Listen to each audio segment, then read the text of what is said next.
Madame, Monsieur, bienvenue sur ma page une fois de plus. Toujours le docteur Faustin Roger Tapa de Health Horizon International. J'ai dû interrompre la vidéo de tout à l'heure à cause du temps qui nous était imparti et on a omis de parler en détail de certains aspects du cholestérol dont il était question.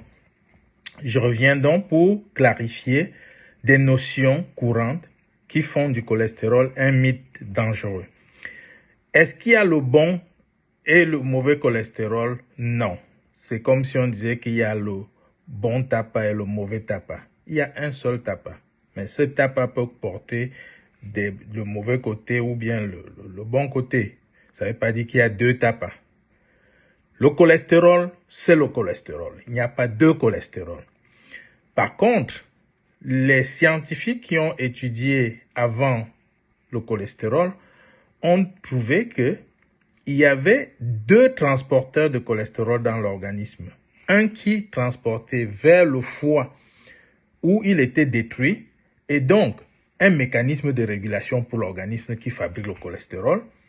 Et l'autre, ça on a parlé, c'est du HDL, et l'autre qui le transportait vers les organes, là où il pouvait causer des problèmes comme les plaques d'athérone et tout ça.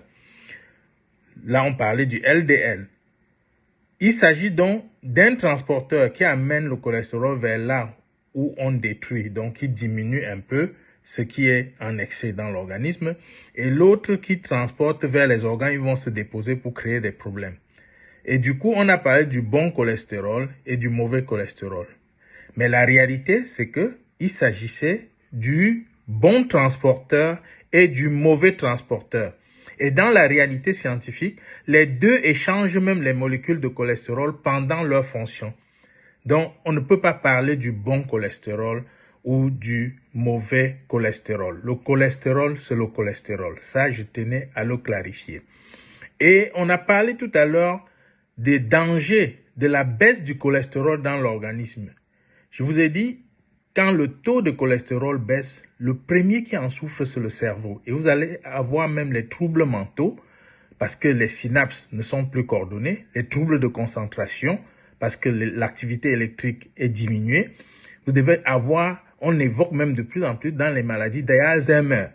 Donc, les neurones vont prendre un grand coup avec la baisse du taux de cholestérol. C'est pour ça que j'ai dit, faites très attention quand vous célébrez que votre taux de cholestérol est bas. Ce n'est pas une bonne chose, ce n'est pas bien pour l'organisme.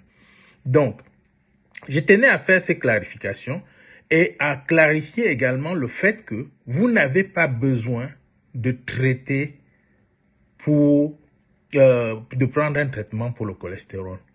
Et le cholestérol, c'est pas une graisse nuisible comme on a présenté, c'est-à-dire qui stocke quelque part et qui est nuisible à l'organisme. Non, c'est une graisse, comme j'ai dit, qui intervient dans beaucoup de fonctions vitales sans lesquelles on survit. Donc la membrane cellulaire qui a pour rôle de permettre l'entrée et la sortie, donc l'entrée des nutriments et la sortie des déchets, est assurée par le cholestérol. Son intégrité est assurée par le cholestérol. Donc faites attention. Et ceci est d'autant plus vrai que la désorganisation du cholestérol au niveau de la membrane cellulaire, c'est ça le problème. Et pour illustrer ça, dans l'une de mes vidéos, je vous avais dit, supposez que dans votre quartier, il y a 2 voleurs et on appelle les gendarmes. On envoie 2 gendarmes ou 5 gendarmes parce qu'il y a 2 voleurs.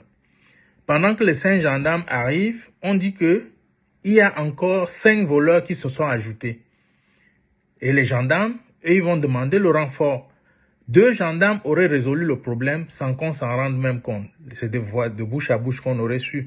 Mais un camion de gendarmes qui arrive, tout le monde va se rendre compte et ça va déstabiliser tout le quartier. Les gens vont commencer à avoir peur, ainsi de suite, et ça peut créer des problèmes.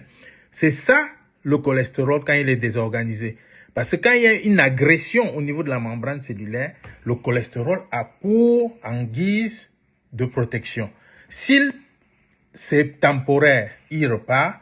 Si c'est pas temporaire, ils vont stagner là et c'est là où se crée ce qu'on appelle les plaques d'athérome, par exemple, au niveau des vaisseaux. Donc faites très attention quand on vous parle de cholestérol. On parle de la désorganisation qui est à l'origine des problèmes et des troubles de la synthèse des synapses qui sont entraînés par la baisse du taux de cholestérol. Et c'est ça le danger des médicaments anti-cholestérol. Je suis le docteur Faustin Roger Tapa une fois de plus. Je vous remercie pour les réactions promptes et les commentaires. Et je pense que dans ce combat, on trouvera la vérité et on va continuer jusqu'à ce que les gens comprennent effectivement qu'ils doivent prendre leur santé en charge et ne pas dépendre uniquement des idées conçues.